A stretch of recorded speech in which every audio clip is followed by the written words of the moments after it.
ಕಲಬುರಗಿ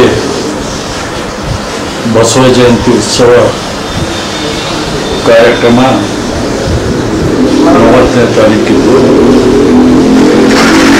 ಬಹಳ ವಿಜೃಂಭಣೆಯಿಂದ ಮತ್ತು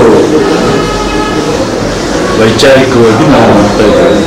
ಪ್ರತಿ ವರ್ಷ ನಾವು ಬಸವ ಜಯಂತಿಯನ್ನು ಮಾಡ್ತಾ ಇದ್ವಿ. ಆದರೆ ಈ ವರ್ಷ ವಿಶಿಷ್ಟ ರೀತಿಯಿಂದ ಮಾಡಬೇಕು ಅನ್ನೋ ಉದ್ದೇಶದಿಂದ ಮಾಡ್ತಾ ಇದ್ದೇವೆ. 29ನೇ ತಾರೀಕಿಗೆ ಒಂದು ಬೃಹತ್ ಸಭೆಯನ್ನು ನಾವು ಅಪ್ಪ ಮೈದಾನದಲ್ಲಿ, ಜಾತ್ರಾ ಮೈದಾನದಲ್ಲಿ ನಾವು ಹಮ್ಮಿಕೊಂಡಿದ್ದೇವೆ. ಸುಮಾರು 25,000 ಜನರು ಅವತ್ತು ಆ ಸಭೆಗೆ ಬರ್ತಾ ಇದ್ದಾರೆ. ಅನೇಕ ಮುತ್ಸದ್ದಿಗಳು ಕೂಡ ನಾವು ಪ್ರವಚನಕಾರರನ್ನಾಗಿ ನಾವು ಕರ್ಕೊಂಡು ಬಂದಿವಿ.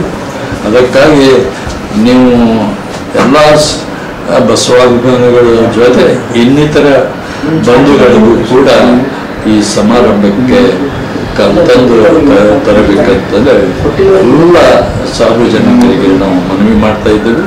ಮತ್ತು ಅದೇ ರೀತಿ ತಾಯಂದಿಗೂ ಕೂಡ ಮನವಿ ಮಾಡ್ತಾ ಇದ್ದೇವೆ. ಬಸವ ಜಯಂತಿಯ 30ನೇ ತಾರೀಕು ನಡೀತಿರ್ತಕ್ಕಂಥ ಅದ್ದೂರಿ ಮೆರವಣಿಗೆ ಮತ್ತು ಬಸವ ಜಯಂತಿ ಕಾರ್ಯಕ್ರಮ ಶುಭವಾಗಲಿ ಅಂತ ಹಾರೈಸ್ತೇನೆ. ಕಲ್ಯಾಣವೆಂಬ ಪ್ರಣತೆಯಲ್ಲಿ ಭಕ್ತಿರಸವೆಂಬ ತೈಲವನೆರೆದು